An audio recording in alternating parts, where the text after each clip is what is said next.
Bonjour, bienvenue à la présentation de notre nouvel outil de gestion des certifications. Permettez-nous donc de nous présenter. Je suis Stéphanie Julienot, attachée au programme Certification ENI pour toutes les questions d'ordre commercial ou concernant les habilitations. Alors, je suis ravie de vous accompagner aujourd'hui pour cette présentation. Bonjour, donc moi je suis Cathy Frappas, donc responsable du service e-learning et certification. Donc je suis un peu votre contact pour la partie opérationnelle autour de la certification. Et puis effectivement, je suis très heureuse aussi de vous accueillir. Alors, avant d'entrer dans le vif du sujet, je vais vous faire une brève présentation du groupe ENI pour ceux qui nous connaissent peu. Alors, la synergie du groupe ENI, du haut de ses 40 ans d'expérience, s'appuie sur son école supérieure qui est reconnue au niveau national et qui forme des étudiants au métier de l'informatique allant jusqu'à Bac+5.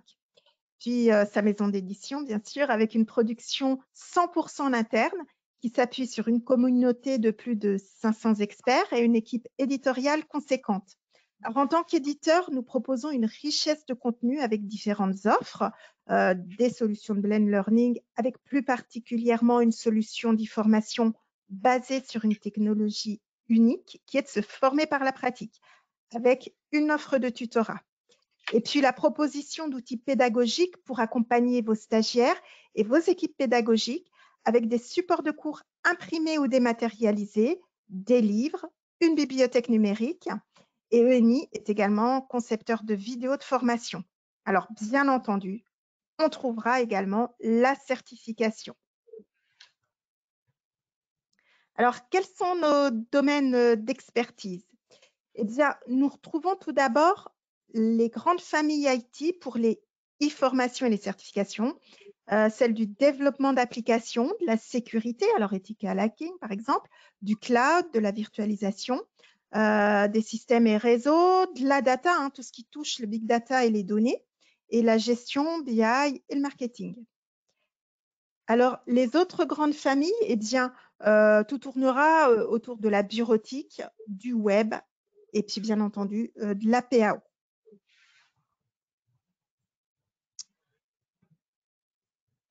Nous arrivons donc dans le vif du sujet, qui est la nouvelle application que vous attendez tous. Nous allons vous expliquer en une trentaine de minutes le contexte de cette nouvelle application, sa présentation, avec bien entendu une démonstration visuelle pour vous permettre de mieux comprendre son intérêt pour vous. Je vous invite à poser vos questions dans la zone questions qui s'offre à vous et nous y répondrons à la fin pour une meilleure fluidité de cette présentation. Alors, avant de poursuivre, puisque vous êtes tous des centres habilités ENI, je profite de cette présentation pour vous rappeler quelques règles élémentaires. Alors, sachez que France Compétences et la Caisse des dépôts renforcent encore leurs règles. Dans ce contexte, ENI a pris une décision de suspendre toute nouvelle candidature de centres de formation désirant avoir l'habilitation à nos certifications, et ce, jusqu'à novembre pour le moment. En parallèle, nous renforçons nos contrôles à tout niveau. Par exemple, sur la plateforme EDOF, nous vérifions que vos formations soient bien en adéquation avec nos certifications. Si vous recevez un courriel de notre service habilitation, vous avez 24 heures au plus pour vous mettre en conformité sous peine de voir votre centre de formation déréférencé. Un nouveau contrat a été rédigé avec de nouvelles règles. Donc, si vous avez signé un contrat avant avril de cette année, il est fort probable que nous revenons vers vous pour exiger une nouvelle mise en conformité. Ne soyez pas surpris. Et bien entendu, tous ceux qui ne respectent pas les clauses de notre contrat en cours ou bien les conditions d'utilisation de la plateforme EDOF seront également déréférencés. Pour exemple, je rappelle que tout dossier CPF validé donne lieu à l'inscription du candidat concerné à la certification, qu'il souhaite ou non passer cet examen. Alors, il ne s'agit pas d'être dans la répression à tout prix, mais de mettre le focus sur les bonnes pratiques à observer et vous sensibiliser sur ces différents points qui paraissent logiques, mais qui ne le sont pas pour tous. Voilà. Alors, Comme vous le savez toujours, suite aux exigences de France Compétences, l'e-surveillance est devenue obligatoire et réalisée par ENI. C'est pourquoi nous avons développé depuis de nombreux mois cette nouvelle application dont on va vous présenter l'utilisation. Alors en effet, pour ceux qui ont connu l'ancien système, cette nouvelle application met fin à la fois aux fichiers navettes partagés pour les détenteurs d'une clé volume et à la communication des éléments liés à votre candidat à chaque fois lors de vos commandes via un compte web pro, ce qui manquait de souplesse et vous empêchait de consulter l'historique et le statut de vos candidats. Nous avons ainsi réalisé une avancée majeure dans la gestion de l'e-surveillance des certifications afin de vous permettre d'améliorer l'inscription et le suivi de vos candidats. Je vais donc laisser ma place à Cathy qui va vous présenter en détail cette nouvelle application. Merci Stéphanie. Donc effectivement, l'idée c'était de bien vous rendre un peu plus autonome dans vos inscriptions et dans votre suivi.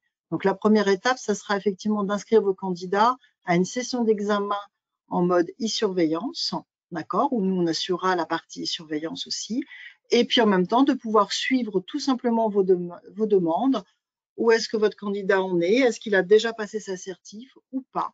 D'accord, donc on va voir ça un petit peu plus en détail tout au long de ce webinaire. Non, connaître son score et autres.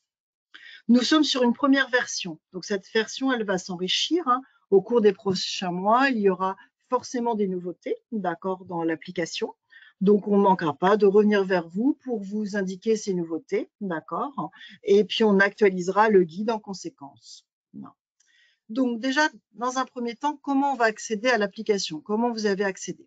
Bien entendu, il faut que vous soyez habilité, d'accord? Donc l'habilitation, elle est déjà faite.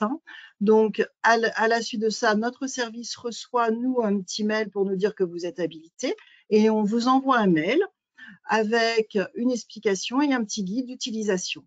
Première étape pour vous, c'est de créer votre compte sur cette application.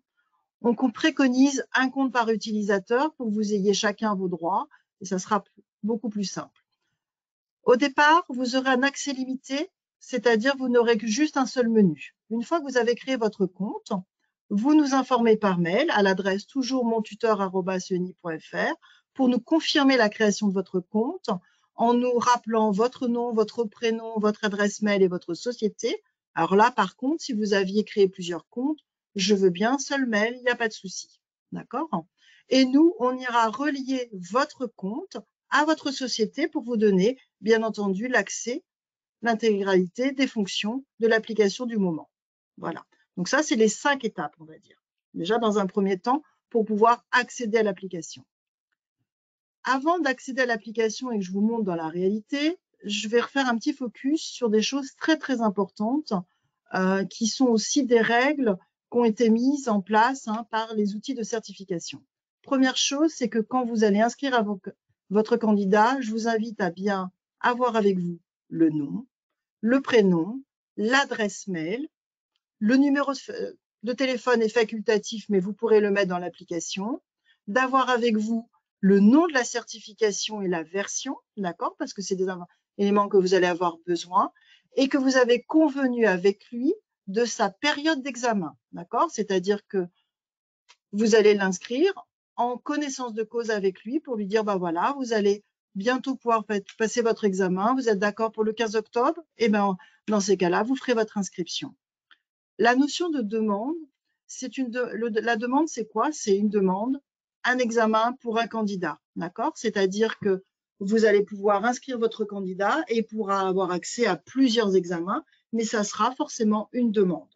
Donc, je vous donne ce vocabulaire-là parce qu'on va l'utiliser la prochaine fois.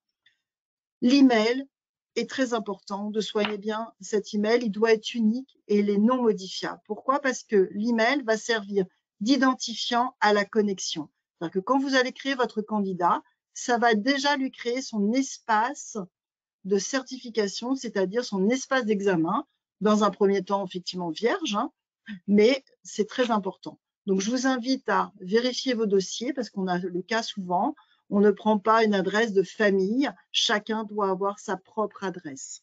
Donc ça, c'est important. Ensuite, Première étape, on se connecte à l'application.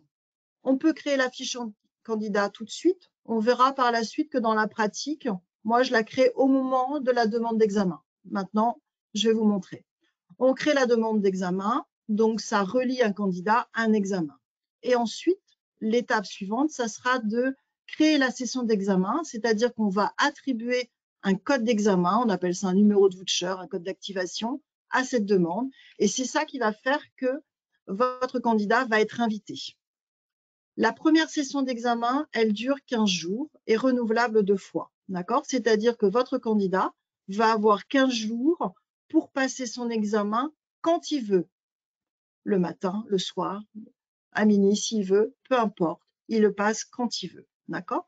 L'outil de surveillance, juste pour votre information, il se nomme TestWe, c'est-à-dire que ça va être l'outil qui va prendre en charge, entre guillemets, l'enregistrement de votre candidat, la vérification de certaines choses, sachant qu'après, nous, on va vérifier, bien entendu, après coup, la session d'examen, mais j'y reviendrai tout à l'heure.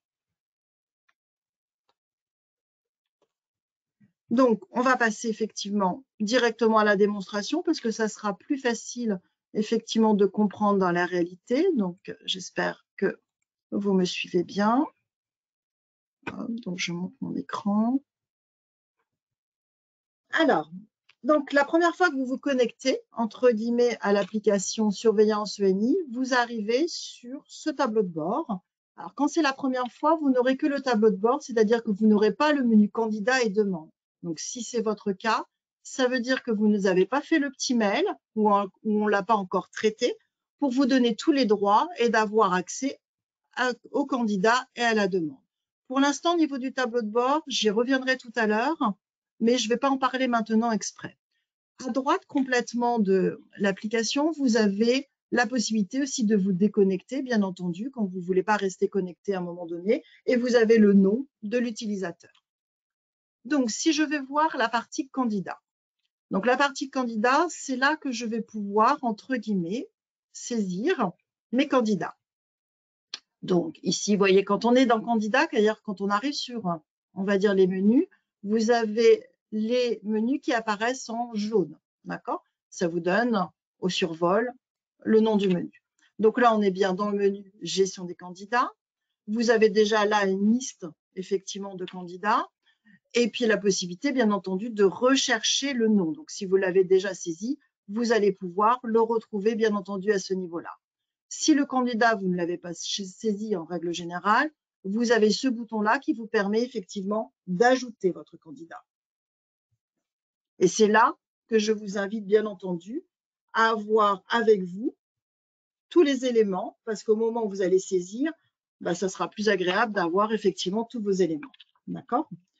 Donc, si je fais ajouter un candidat, je vais arriver dans sa fenêtre. D'accord? Première étape, c'est d'associer votre centre de test à ce candidat. Pourquoi? Parce qu'il existe certains centres qui, ici, vont avoir plusieurs centres de test. D'accord? C'est-à-dire que vous avez plusieurs sociétés, plusieurs succursales, je ne sais pas comment vous dites, plusieurs établissements, et vous pouvez avoir plusieurs centres ici. Donc, il est important de relier le bon centre. Pourquoi? Parce que c'est ça qui va déterminer le lieu de la certification et justement aussi l'examen, d'accord, indirectement. Donc là, j'en ai qu'un, donc je vais prendre un e-service. Je choisis bien entendu la civilité, d'accord, donc là, j'ai une dame, je vais noter son nom, d'accord, donc peu importe, là en l'occurrence, je vais faire un test, voilà. Donc là, je me dis, ah ben non, ça serait bien aussi qu'ici, j'apporte une attention particulière, tout simplement, de taper peut-être en majuscule, parce que le nom et prénom, c'est des informations qui vont être prises sur le diplôme. D'accord? Donc, il est important, dans ces cas-là, peut-être, de saisir correctement, effectivement, les informations. Là, je vais mettre mon prénom, voilà, et je vais mettre ici l'adresse mail, d'accord, que j'ai besoin. Donc là, admettons que je mette cette adresse-là.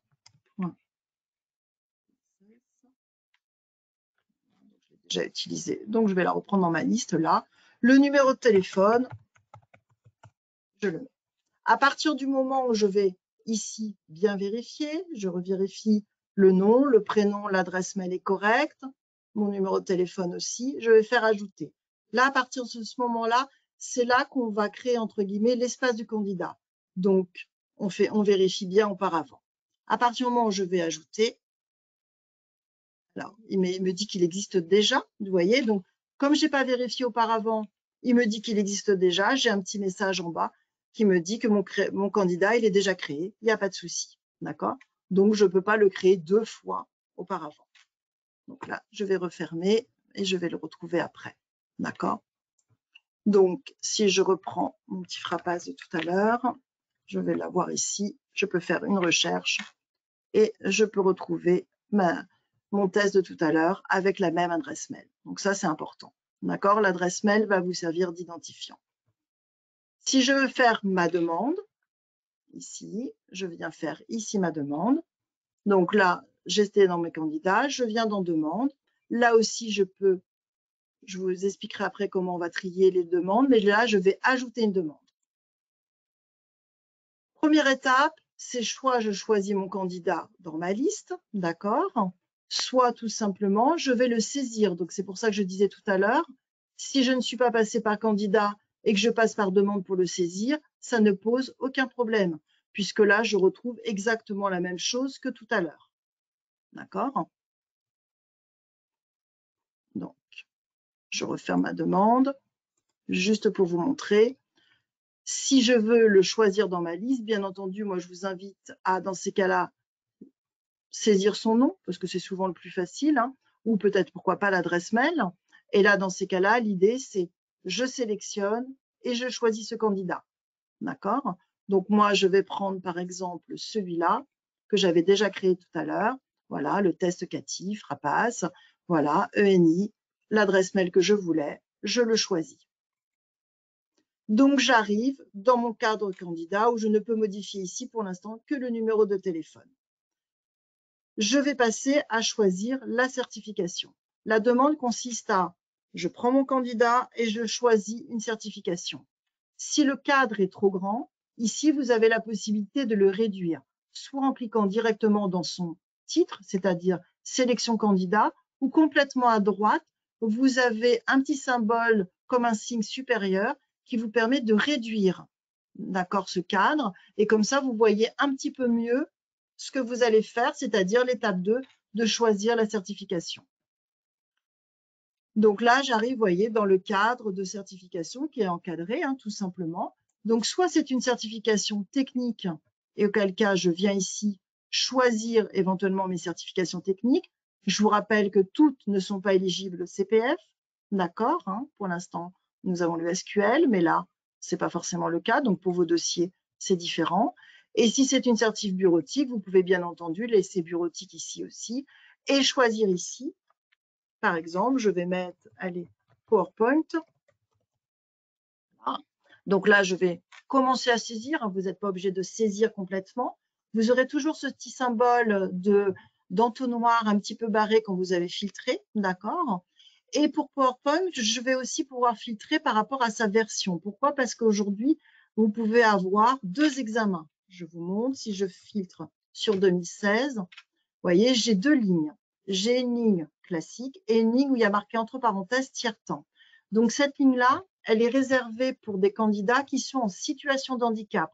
Ça leur permet de passer l'assertif avec un temps supplémentaire. Voilà. Donc, en fonction de vos dossiers, c'est pour ça, si vous avez le dossier avec vous, vous savez s'il peut bénéficier ou pas du tiers-temps.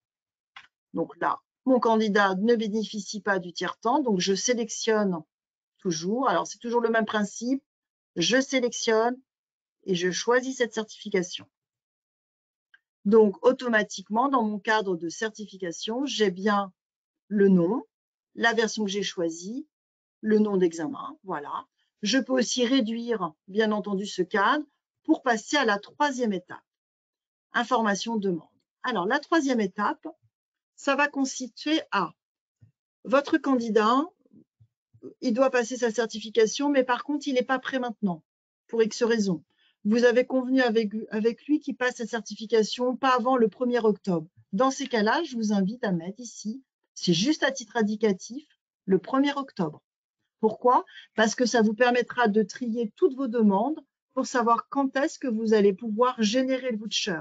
Il serait dommage de générer le voucher aujourd'hui, le 22, alors que votre candidat, vous avez convenu avec lui le 1er octobre. Il ne va pas comprendre effectivement cette information-là. D'accord? Donc ça, c'est à titre indicatif. Bien entendu, je pourrais générer un voucher même si je suis avec une date au 1er octobre. Surveillance manuelle. Donc d'ailleurs, on va changer un petit peu de terme. Ça, c'est une case qui est réservée entre vous et nous quand vous souhaitez que nous, on prenne une surveillance avec un formateur en direct, d'accord, pour des raisons techniques. On imagine qu'il y a un souci sur son poste, il n'y arrive pas. Voilà, vous avez envie que ce soit nous qui passions cette certification-là. Donc ça, c'est toujours soumis à notre accord. C'est-à-dire qu'à un moment donné, si vous avez un candidat où on doit faire une surveillance humaine nous-mêmes, c'est-à-dire avec un formateur en direct, il faut nous avertir, nous demander notre autorisation et après, on vous autorisera bien entendu à cocher la petite case. Le petit commentaire ici. Donc ça peut être utile pour mettre un petit commentaire, par exemple, que vous allez accompagner votre candidat au moment du démarrage de la certification, par exemple. Accompagnement candidat. Comme ça nous permet, nous, quand on va aller vérifier, entre guillemets, la certification, parce qu'on aura une étape de vérification, de vérifier qu'il y a peut-être une autre voix, la vôtre, il y a peut-être un autre visage, le vôtre au départ, tout au début de la certification, et que du coup, on n'invalide pas parce qu'il y a effectivement quelqu'un d'autre avec. D'accord? Ça peut être une information comme ça. Donc là, je vais partir du principe où je vais ajouter. Donc, automatiquement, ma demande a été créée. Elle apparaît tout en haut. Je ne sais pas si vous le voyez, tout en haut ici. Donc, on retrouve les différents éléments et je suis dans un statut « Nouvelle demande ».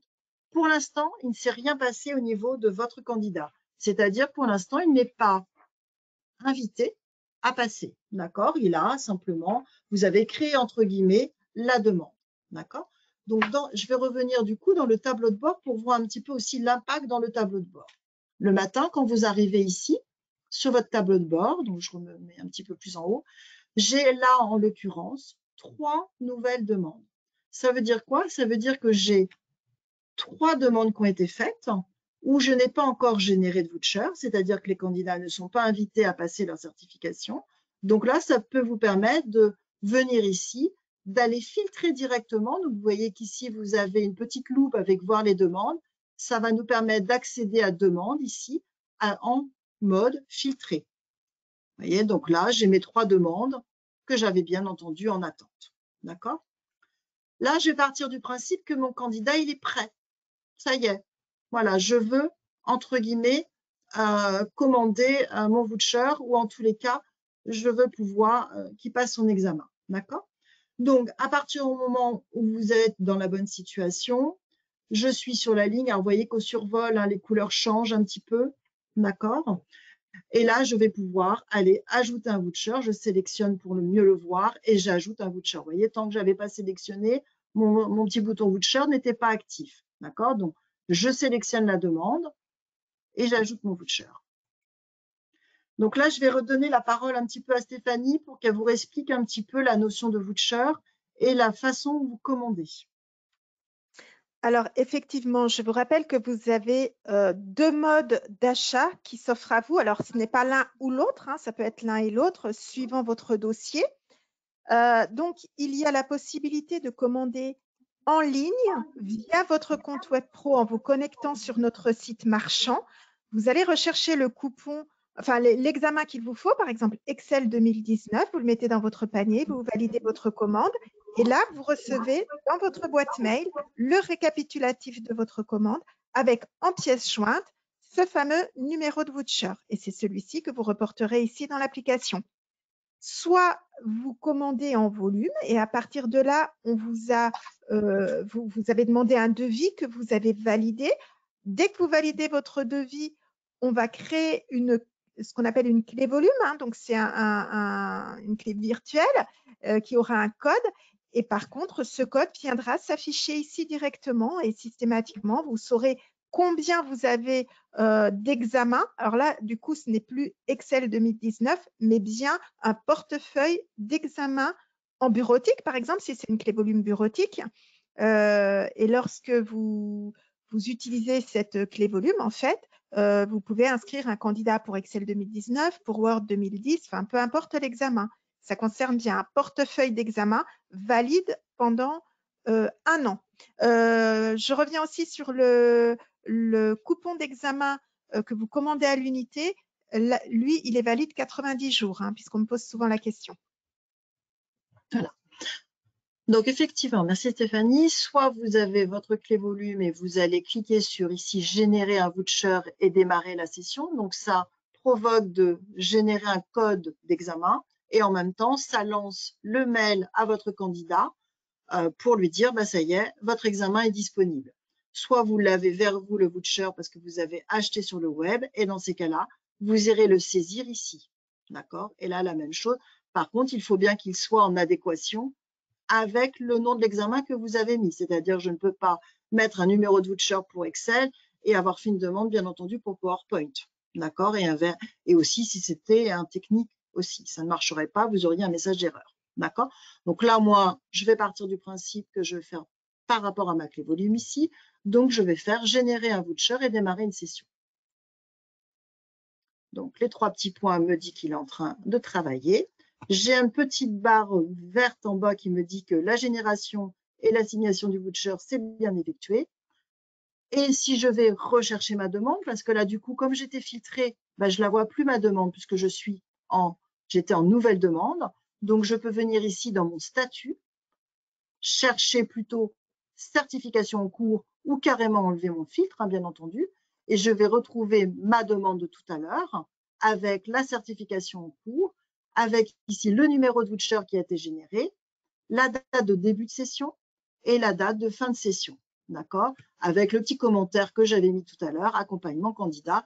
Voilà. Donc là, qu'est-ce qui s'est passé pour votre candidat? Il a reçu un mail. D'accord? Donc, je vais aller vous montrer ça. Donc, je vais sortir de mon mode plein écran et je vais aller vous montrer l'allure du mail. Donc, voilà.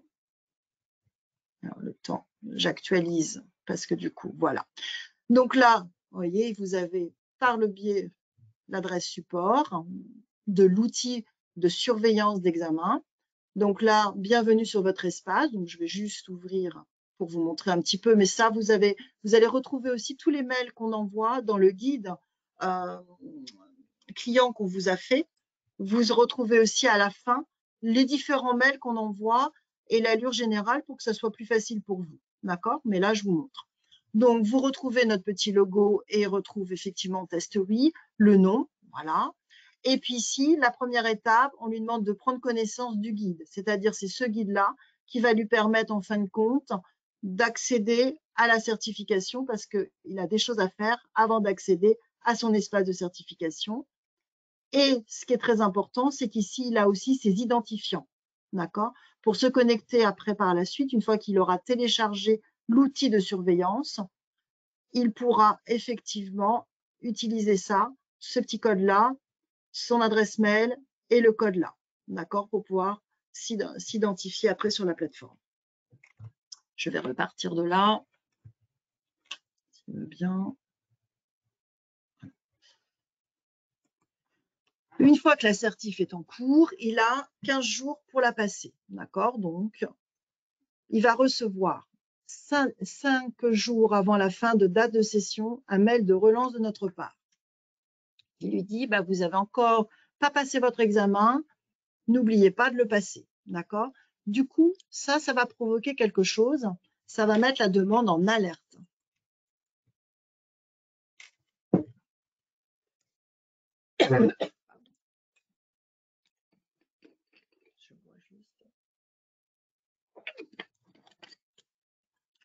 Dans votre tableau de bord, vous avez mes demandes en alerte. Alors, c'est quoi mes demandes en alerte? C'est tout simplement, pardon, j'ai un peu mal à la gorge du coup, mes demandes en alerte, c'est tout simplement la possibilité, 5 jours avant la fin de session, de se dire, oh bah là, il va peut-être falloir que je prolonge.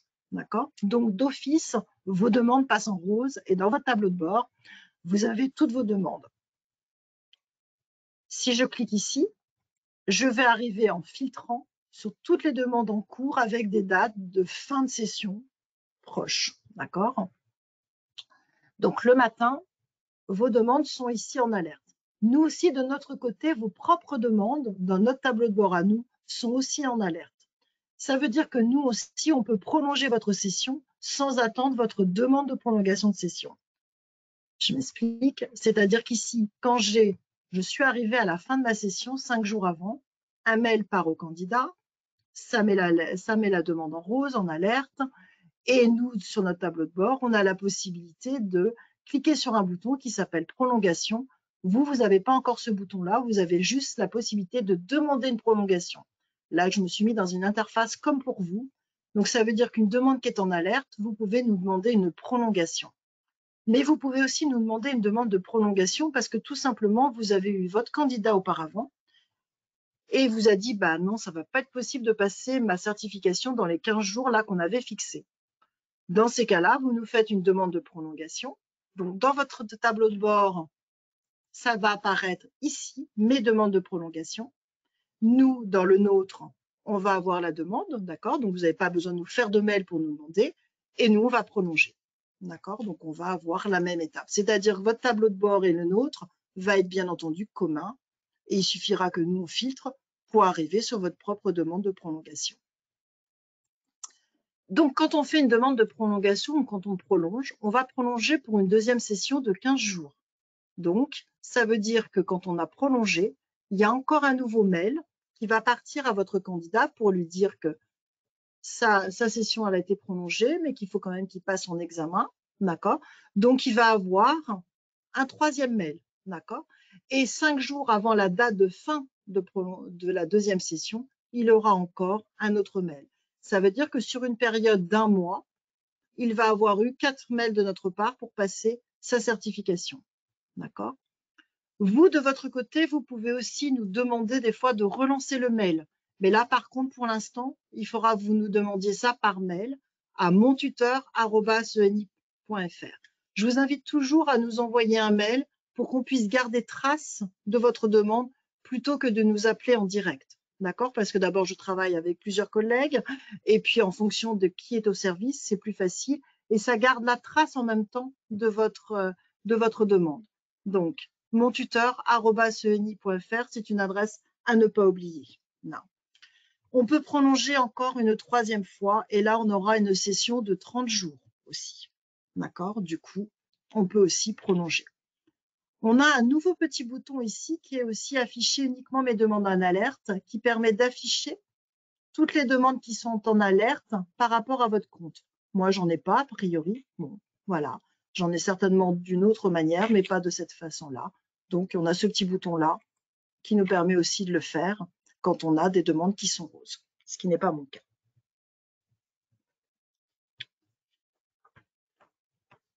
Alors, autre chose. Donc là, je vais revenir à afficher tout le monde.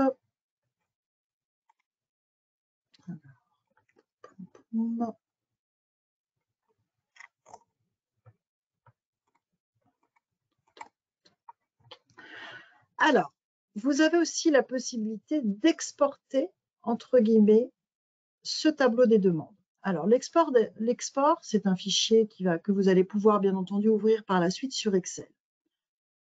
Avant, vous pouvez afficher des colonnes qui vous manqueraient. Pourquoi? Parce que là, vous voyez, vous avez quelques colonnes, mais vous n'avez pas forcément toute votre demande. Si on regarde, par exemple, si je regarde le contenu d'une demande, le petit bouton « Éditer » ici va me permettre de visualiser, entre guillemets, le contenu. Donc là, j'ai la partie candidat. Là, j'ai la partie certification. Donc là, j'ai qu'une seule certification, donc j'ai qu'une ligne. D'accord? Mais vous voyez que j'ai différents éléments. J'ai la date, le code de voucher, la date de fin de session, la date de la relance, différents éléments concernant effectivement la demande. Donc là, vous avez une zone de recherche directement par ce biais-là. Vous pouvez aussi ajouter des colonnes, c'est-à-dire que vous avez 3 petits points ici qui vous permettent soit de trier ou d'ajouter une colonne. Donc pour ajouter une colonne, je viens ici. Donc forcément, celles qui sont cochées, c'est celles qui sont déjà affichées. Je peux par exemple vouloir afficher la date de fin de validité d'un coupon. D'accord? Donc, du coup, quand je vais exporter, j'aurai ce champ-là. D'accord? Je vais pouvoir éventuellement, pourquoi pas, la date de passage. D'accord? Quand l'assertif, elle est passée. Je peux aussi cocher ça. Et l'export ici, si je clique dessus, ça ouvre. Ça va aller dans votre zone de téléchargement et on va pouvoir ouvrir un fichier. Donc, on va ouvrir un fichier Excel. Je vous le montre. On va retrouver le nom du centre de test. Donc, vous pourrez trier, filtrer, bien entendu, par la suite. Le titre, vous voyez, différents éléments. Et la petite colonne que j'avais rajoutée aussi, c'est-à-dire que là, j'avais dû rajouter normalement la date de fin de coupon, je pense. D'accord? Voilà. Donc ça, à quoi ça peut vous être utile? Ça peut vous être utile tout simplement à prouver que vous avez bien inscrit un candidat. Les règles, hein, comme disait Stéphanie tout à l'heure, les règles se resserrent. D'accord? C'est-à-dire qu'aujourd'hui, on doit pouvoir prouver qu'on a inscrit un candidat, mais même en même temps, prouver qu'on a bien généré son coupon.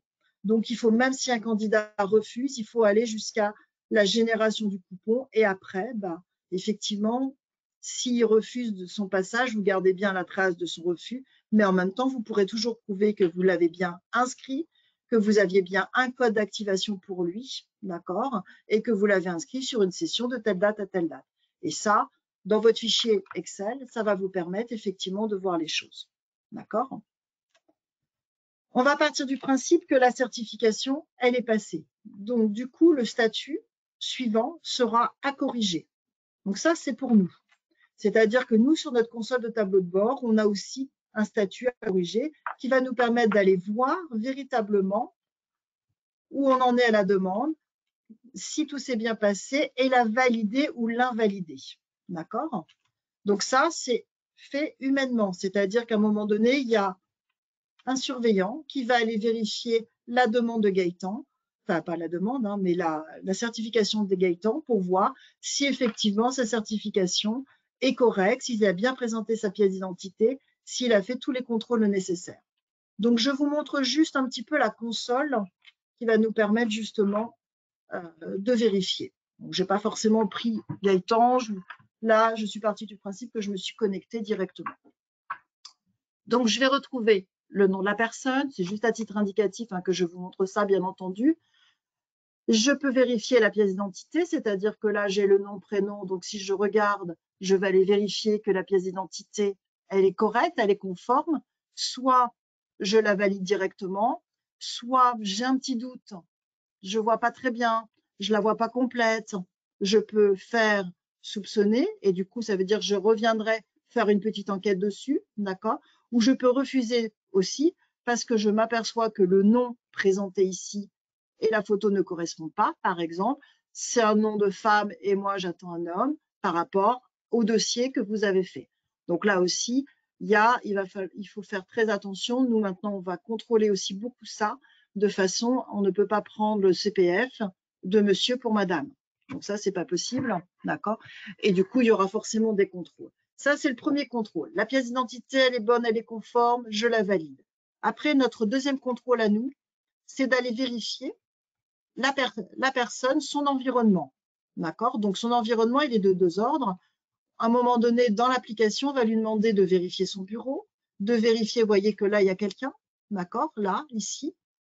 Donc, il va falloir que je regarde pourquoi ce quelqu'un est là. Donc, peut-être que c'est que le quelqu'un qui est là au début pour l'aider.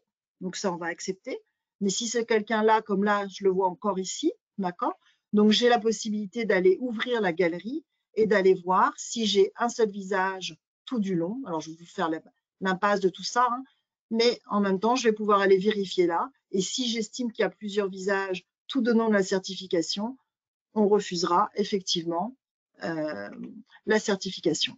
Ici, j'ai aussi la possibilité d'écouter son audio, c'est-à-dire d'écouter s'il y a quelqu'un qui parle en même temps que lui ou que lui parle pour dire toutes les questions. Donc là, il y a, alors des fois, c'est des petites interférences qui ne sont pas très grandes, mais en tous les cas, on va faire ça pour chaque certification. D'accord? Et après, on ira valider ou invalider. Si on valide, on mettra ici le statut, bien entendu, par la suite validé. On arbitrera la demande et ça sera validé. Et le dossier, à partir du moment où c'est validé, on a 7 jours pour le faire. À partir du moment où la certif est validée, le candidat va recevoir dans son espace Gmail, à l'endroit où vous l'avez inscrit, il va recevoir son diplôme. D'accord? Si effectivement il a plus de 150 points pour la partie bureautique. Si on l'a invalidé, donc ici on aura un statut invalidé. Alors, je ne sais pas si j'en ai, voilà. On mettra la certification en invalidation. Donc à partir du moment où on invalide, on va vous envoyer à vous et à votre candidat un mail disant pourquoi on invalide. Défaut de caméra, d'accord? C'est-à-dire qu'on avait la caméra au début, pas à la fin. Le nom est pas bon. La pièce d'identité, elle n'est pas conforme. On la voit pas en tous les cas. Elle est restée, des fois ça arrive, elle est restée sur la table, elle n'a pas été présentée, d'accord? Tout ça, de toute manière, les règles de validation, vous les avez, vous, à la fois dans votre guide et le candidat, il les a aussi au départ dans son guide candidat quand il se connecte pour la première fois. Donc, il est forcément au courant aussi des différentes étapes. Alors, ensuite, dernière petite étape, à partir du moment où, quelquefois, on peut avoir une demande où on s'est effectivement trompé. D'accord? Bon, ça peut arriver. Vous avez quand même la possibilité d'annuler la demande. Si on est en nouvelle demande, elle apparaîtra dans la gestion ici des demandes annulées. D'accord? Nous, on a la possibilité de la reprendre par la suite. Mais en principe, on annule et puis on refait une demande s'il y avait vraiment cas. Des fois, ça arrive où la personne s'était trompée de certification. Donc, du coup, effectivement, elle avait mis un Outlook au lieu d'un PowerPoint. Donc là, on pourrait annuler effectivement la demande. Par contre, si vous êtes en état ici, certification en cours, c'est-à-dire avec un voucher, votre voucher, il est perdu. D'accord? Donc ça, c'est important, d'où d'avoir bien vérifié auparavant, parce qu'un voucher ne peut pas être donné à quelqu'un d'autre. Il est forcément associé à un candidat et il est associé au moment de la création de la session, c'est-à-dire au moment de l'ajout du voucher. Non. Voilà. Donc, j'ai repris la main. Alors, Cathy, il y a de très nombreuses questions. Donc, j'ai réussi à les noter pendant ta présentation. Comme ça, on va pouvoir avancer. Donc, je vais commencer. Pourrait-on revenir sur ce qu'il faut faire pour avoir accès à l'application? C'est ce qui inquiète tout le monde. Alors, première étape, nous, on sait quand vous êtes habilité puisqu'on reçoit du service de Stéphanie un petit message pour nous dire que voilà, on peut vous passer sous l'ISS. Donc, on vous envoie un mail pour vous dire que ben voilà, ça y est, vous allez pouvoir passer sous l'ISS. À partir de ce mail-là, vous allez avoir le guide à l'intérieur. Il faudra créer votre compte. Donc, vous aurez le lien qui vous permettra tout simplement de vous connecter à l'application. Voilà. Donc, la première fois, quand vous allez créer votre compte, d'accord, vous allez arriver ici avec juste le tableau de bord, vous n'aurez pas candidat ni demande. Donc, je me déconnecte exprès. Voilà. Vous allez arriver ici presque, d'accord, avec juste ça. Quand vous allez vous connecter la première fois et vous allez créer votre compte, vous allez arriver sur cette fenêtre-là, d'accord. Il suffira de faire s'inscrire maintenant, la première fois. Vous y mettrez après votre adresse mail, le mot de passe que vous avez envie, vous ferez se connecter. D'accord? Et nous, vous nous envoyez un petit mail pour nous dire que vous avez créé votre compte et on vous donnera les droits nécessaires pour que vous puissiez arriver sur votre espace. Et après, il faudra vous reconnecter avec le compte que vous avez utilisé, c'est-à-dire l'adresse mail que vous avez utilisée, le mot de passe, et vous ferez se connecter. Tant qu'on ne vous a pas donné les droits, vous n'aurez que le tableau de bord.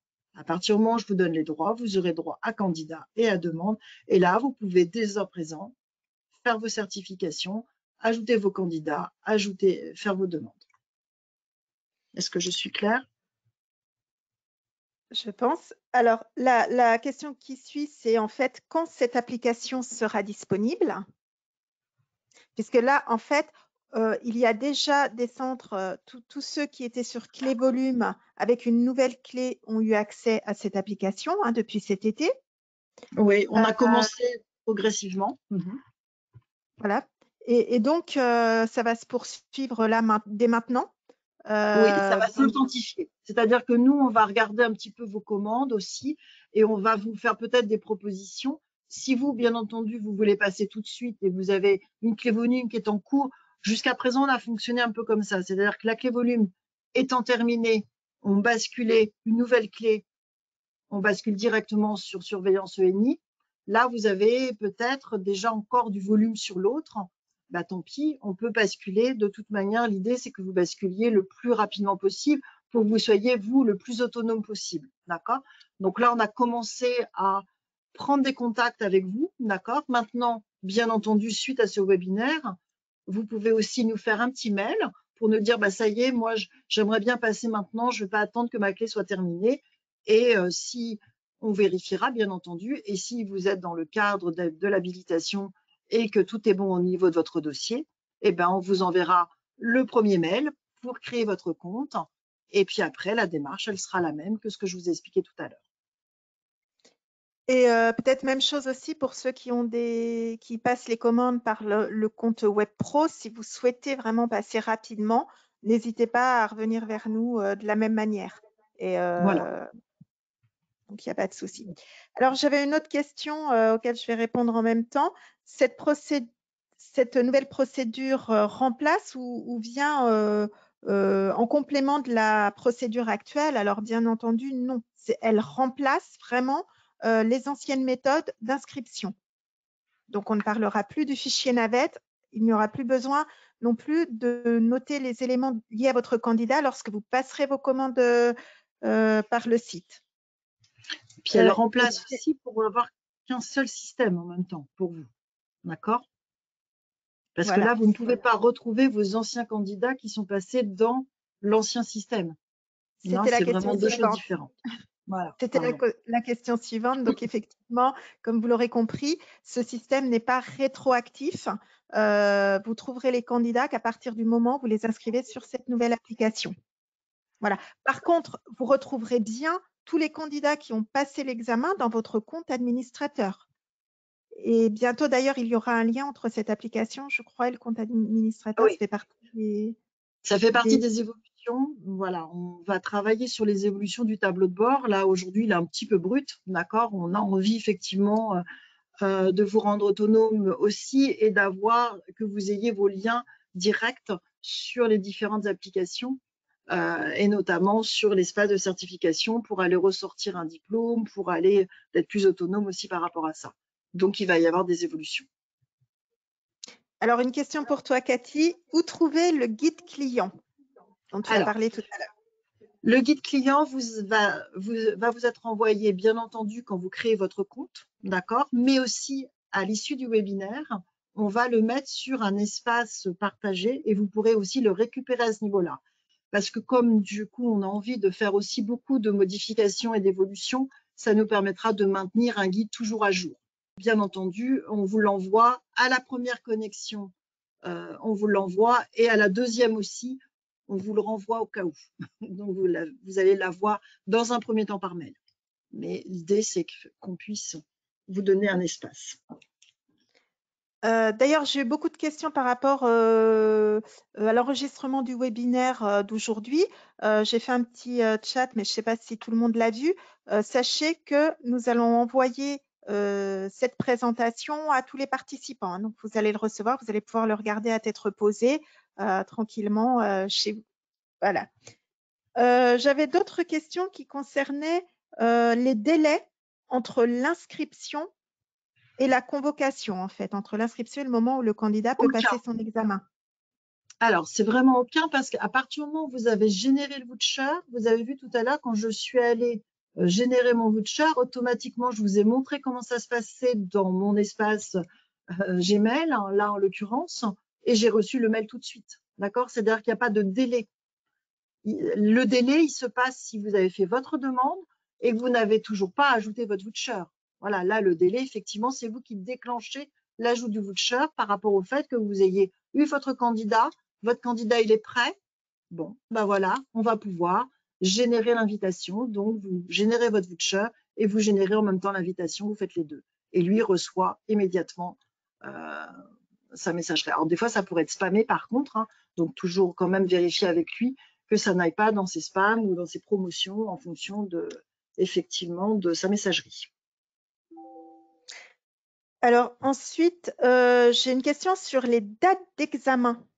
Quand déclencher l'examen ou est-ce que c'est une journée précise? Alors, non, il a une session en règle générale de 15 jours, d'accord? C'est ce qui est dans le tableau de bord, une session de 15 jours. Donc là, après, c'est lui qui est maître, entre guillemets, du passage. Maintenant, si pour ceux que vous accueillez chez vous, parce qu'effectivement, je sais qu'il y a aussi des centres qui veulent accueillir, bah, vous faites votre demande dans cette date des 15 jours, mais après, vous pouvez convenir avec votre candidat de venir, je ne sais pas, moi, c'était prévu le 3 octobre, bah, de venir dans vos locaux le 3 octobre pour le rassurer et qu'il passe son examen chez vous, mais avec le mode quand même e-surveillance. Donc ça, c'est possible. Mais du coup, la session, elle sera soit à partir du 3 parce que vous voulez que ça soit à partir du 3 ou à partir du 2 si vous la déclenchez un petit peu en amont pour être sûr qu'il a bien son mail. Par contre, ça sous-entend que quand il vient dans votre centre, il faut qu'il ait accès à sa propre messagerie, bien entendu. Alors, c'est une bonne transition parce que justement, j'ai eu beaucoup de questions par rapport à l'accompagnement en centre. Donc, notamment, une personne qui demande si lorsque le candidat vient passer son examen en centre, est-ce que il faut toujours le signaler? Alors, Alors, oui, c'est bien de le c'est bien de le signaler pour nous parce que vous voyez que tout à l'heure, quand je suis allée vous montrer la vidéo, moi, je n'ai pas été très loin dans la vidéo, mais je vois quelqu'un. Donc, je me demande si je vois quelqu'un tout du long, bah, ça peut être un peu gênant. Si vous nous prévenez que vous accompagnez votre candidat avec accompagnement candidat, comme j'ai mis tout à l'heure dans ma demande, bah, là, je sais qu'au début de la session, il est normal. Maintenant, après, il ne faut pas que je vous voie, d'accord? Il faut surtout pas qu'on vous entende. Au début, forcément, si on vous entend, mais on va entendre vraiment votre voix. Et si on voit que vous êtes en train de lui dire, bah là, il faut cliquer ici pour vous connecter, cliquer là, voilà. Si par contre, on entend, bah là, il faut répondre la réponse 3, bah forcément que c'est un peu différent, hein. Donc, on saura faire la distinction. Mais là, l'accompagnement de votre candidat, vous pouvez l'accompagner jusqu'au moment, à la limite, jusqu'au questionnaire d'entraînement. Voilà. Et après, il faut vraiment vous retirer de façon à ne pas vous voir dans la caméra, dans le champ et surtout ne pas vous entendre. voilà. Alors, même chose, si vous avez vous souhaitez organiser une session où vous avez plusieurs candidats dans la même salle, il est bien évident qu'il faut disposer les candidats de façon assez séparée et bien signaler qu'il y aura plusieurs candidats dans la même salle. Et même chose, les consignes restent les consignes d'un examen, c'est-à-dire qu'ils ont interdiction de communiquer entre eux. Enfin, voilà, c'est les sessions d'examen normales. J'avais d'autres questions par rapport au logiciel, à l'installation du logiciel de sécurité. Que se passe-t-il quand on doit installer ce logiciel lorsque le candidat passe par exemple son examen dans son entreprise et que le poste sur lequel il passe cet examen a des sécurités qui ne permettent pas d'installer ce logiciel de sécurité?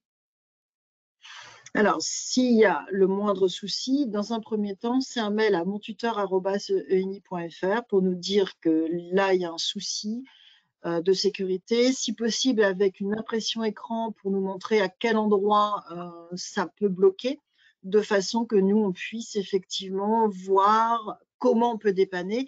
Et là, ça pourrait être après un cas un peu de force majeure où là, on prendrait une surveillance, on va dire, entre guillemets, humaine, directe avec un formateur, un vrai surveillant. Mais c'est vraiment du cas un peu exceptionnel. Et puis, peut-être qu'il faut qu'on fasse des tests aussi avec vous pour voir comment ça peut se passer aussi, hein. Mais effectivement, il peut y avoir des sécurités qui freinent, non, On l'a vu, de toute manière, je dois être honnête. Hein. Donc oui.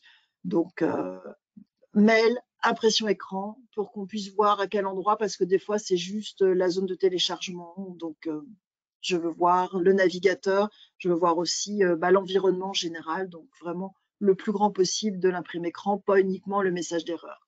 Voilà. Voilà. Et puis justement, un autre centre qui souhaite accueillir ses candidats dans son centre demande s'il peut installer le navigateur de sécurité sur un parc de PC destiné au passage à Tout à certification. fait. Donc, voilà. C'est même un conseil qu'on donne. Tout à fait. Parce que ça permet d'abord d'être sûr, et puis après, votre candidat, il arrive juste avec son mail, et du coup, déjà, l'installation du Safe Browsers est déjà fait, d'accord? Et comme ça, eh ben, il a juste à se connecter avec ses identifiants, son mot de passe qui lui a été communiqué, et puis il est plus tranquille, et vous aussi, indirectement. Et puis, il y a aussi une question sur un centre qui accueille des personnes étrangères et qui maîtrisent mal le français. Est-ce que le formateur peut les accompagner juste pour traduire les phrases qu'ils n'auraient pas compris? Est-ce possible? Je dirais qu'on n'a pas prévu ce cas-là, avec toute honnêteté. Ouais, non, on n'a pas prévu ce cas-là parce qu'on ne peut pas faire la distinction entre, à un moment donné, à distance, je dis les phrases et je donne les réponses. C'est pas forcément. Parce qu'il faut aussi qu'ils traduisent les réponses. Là, il faudrait vraiment qu'on se penche dessus et que vous puissiez nous le dire et qu'on réfléchisse ensemble à une solution plus adéquate. Après, si ce sont des personnes anglophones, là, on aurait des solutions puisqu'il existe des certifications en anglais. Par contre, pour les autres langues, là, c'est différent. Bah oui. Voilà. Donc, il faudra voir ce cas particulier à part. Mais on va se le noter aussi parce que. Voilà. Alors, il y avait aussi une question si le candidat passe son examen en soirée. Donc, je pense que vous avez eu la réponse parce qu'elle est venue avant que tu présentes le logiciel Test Oui. Donc, vous avez compris comment se passe derrière la e-surveillance. Effectivement, c'est un logiciel d'intelligence artificielle, mais derrière, il y a bien des personnes humaines qui reprennent tous ces éléments. Donc, le candidat peut passer son examen le matin, le soir, la nuit, le week-end, les jours fériés, peu importe, pendant sa période qui lui est allouée. Je vais juste donner une petite précision. À l'issue de son examen, le candidat reçoit un mail pour lui dire qu'il y a un examinateur qui va aller vérifier maintenant le contenu. C'est-à-dire que lui reçoit un mail quand il a terminé, quand il a clôturé, entre guillemets, son examen. Et nous, effectivement, on a 7 jours pour aller vérifier, corriger. D'accord? Donc, le résultat, il le voit, mais il n'est pas sûr, effectivement, que sa certification soit validée sans notre intervention. Voilà. Justement, je vois qu'il y a des questions par rapport à ça, aux résultats. En fait, quand l'examen est invalidé. Donc, si l'examen est invalidé, on considère que le candidat n'a pas passé son examen puisqu'il a fraudé. Donc, c'est comme s'il ne l'avait pas passé. Donc, il n'y a pas d'attestation de passage. Vous pourrez prouver que vous avez bien inscrit le candidat, mais c'est le candidat qui peut se retrouver en cas de contrôle mise en cause. Et donc, aujourd'hui, ça peut être le gel de ses droits et même le remboursement des sommes dues. Ça, c'est depuis juin. Pour l'instant, ça n'a pas été encore fait, mais en tout cas, le gel de ses droits, c'est sûr. Voilà. J'ai des questions aussi en cas d'annulation. Est-ce que le coupon est remboursé? Non, puisque à partir du moment où le candidat a fait sa formation, il doit passer son examen. Ce qui vient justement à la dernière question, parce que j'ai eu beaucoup de questions par rapport à l'obligation de passage d'examen. Je crois que ce n'est pas clair encore pour beaucoup d'entre vous. Lorsque vous prenez un dossier CPF, le candidat s'engage à passer la formation avec la certification lorsqu'il prend son compte CPF. De votre côté, vous, sur EDOF, il est bien précisé que l'examen doit suivre la certification. C'est bien pour ça que sur la plateforme EDOF, toute formation postée est validée par une certification. C'est parce que cette certification est obligatoire. Et c'est bien l'enjeu aujourd'hui de tout ce qui se passe autour d'EDOF par France Compétences et par la Caisse des dépôts. Donc, il faut absolument que vous preniez l'habitude, lorsque vous avez un dossier CPF, de bien inscrire un candidat à une certification et de lui proposer le passage à la certification. Derrière, si votre candidat ne peut pas la passer, il ne la passe pas. Mais c'est lui qui se retrouvera embêté en fait en cas de contrôle. Voilà, c'est son engagement à lui. Vous, en tant que centre de formation, en tant que centre habilité, en tant que centre qui souhaite poster des formations sur la plateforme EDOF, vous avez des engagements donc, et des obligations. Voilà. Donc, lui n'a pas d'obligation non plus de résultat, d'accord. Vous avez des obligations, vous, de moyens, d'accord. Donc, les moyens, c'est le fait d'inscrire votre candidat, de générer votre voucher.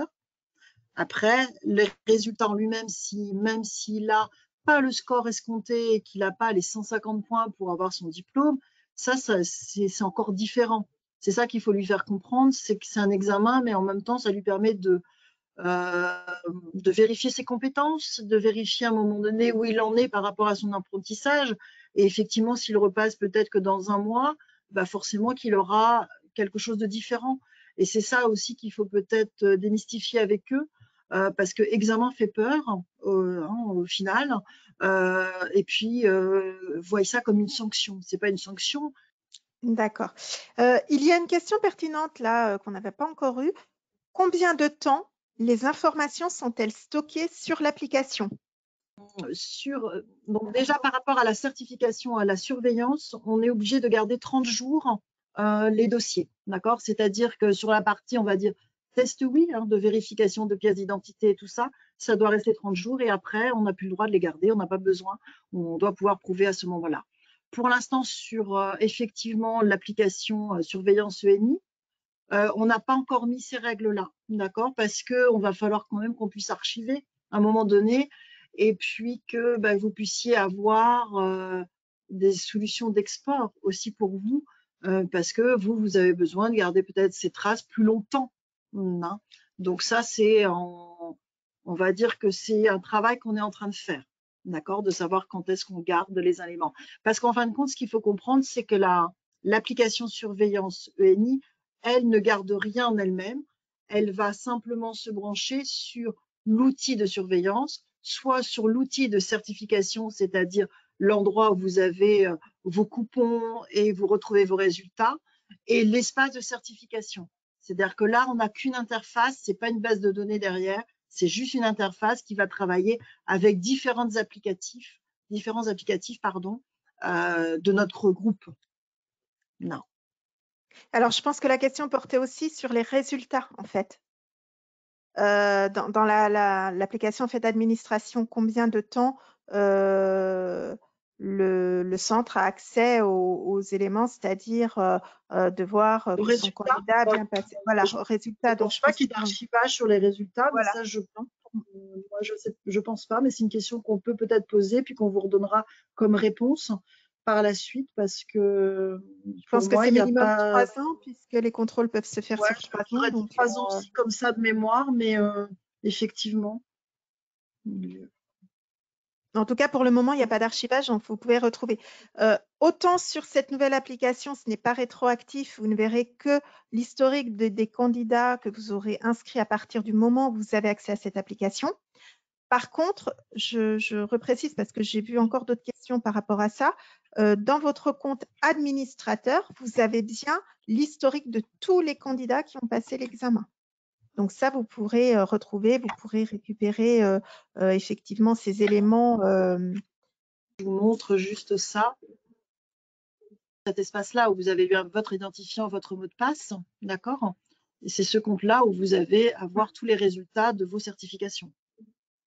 Oui, tout à fait.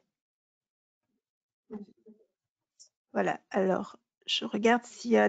Alors, s'il y a des questions auxquelles je n'ai pas répondu parce que je ne les ai pas vues, on va reprendre les questions ensuite et on vous répondra personnellement. N'hésitez pas effectivement à nous demander de l'aide si ce n'est pas clair. Il faut mieux qu'on vous accompagne pour faire une demande si vraiment vous n'êtes pas sûr de vous.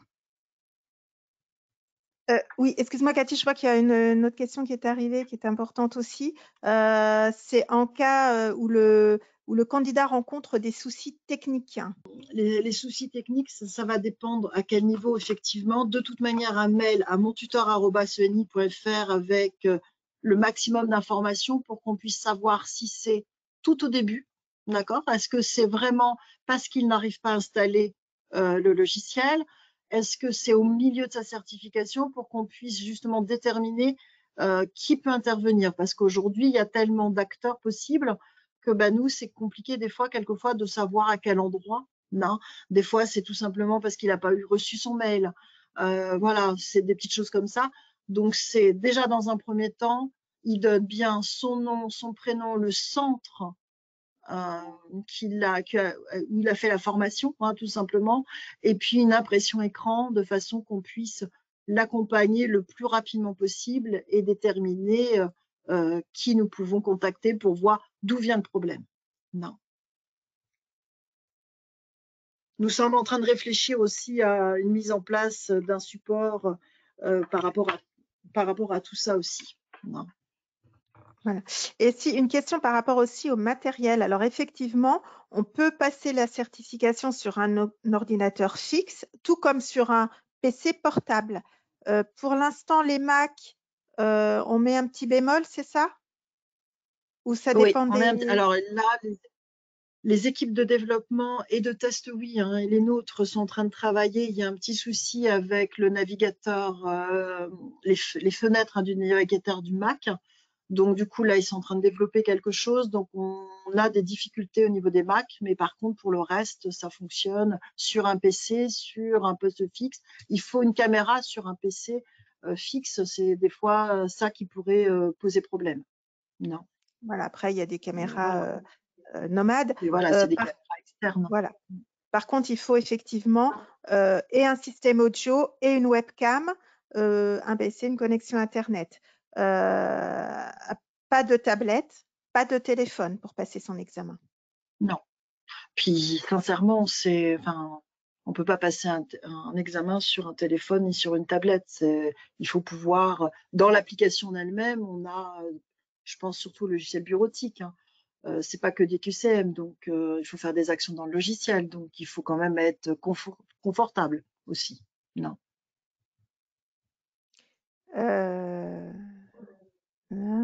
Ah oui, sur quel délai les résultats sont communiqués à l'issue du passage de l'examen? Donc, c'est toujours 7 jours.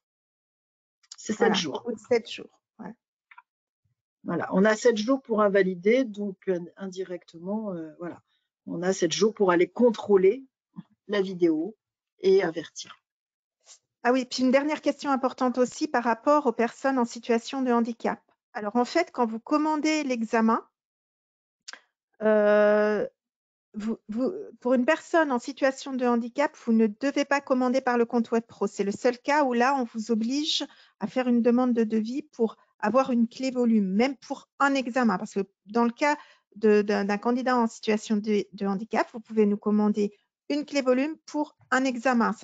Et après, vous irez effectivement dans la liste, sélectionner Word, par exemple Word 2019, tiers-temps, puisque dans ce cas-là, le candidat aura un tiers-temps de plus pour passer son examen. Voilà. Alors, l'attestation, effectivement, ce n'est pas nous qui allons vous la demander, c'est en cas de contrôle par la Caisse des dépôts. C'est tout. C'est pour ça qu'il faut bien commander ces coupons-là que pour des personnes réellement en situation de handicap et pas pour quelqu'un qui aurait envie d'avoir un petit peu plus de temps parce qu'il a un petit peu de mal à comprendre. Donc là, ça ne fonctionnera pas. C'est vraiment les personnes en situation de handicap qui ont le droit au coupon tiers-temps. Voilà, c'est ça, reconnu.